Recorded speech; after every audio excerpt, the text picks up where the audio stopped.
Trending sa social media ang koneksyon ng kilalang aktor kay Alice Guo.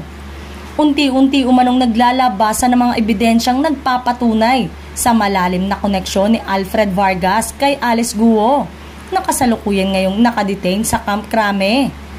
Matatandang matapos matiklo si Guo sa Indonesia ay agad na ibinahe pabalik ng Pilipinas at inaresto hinggil sa kasong isinampa ng DILG.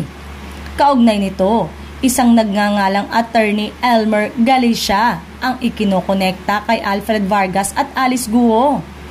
Ayon sa impormasyon na natanggap ng Metro News, si attorney Elmer Galicia ay siyang nag-certify kay Alice Guo na narito pa ang huli sa Pilipinas matapos pumutok ang balita na nakalabas na ito ng bansa.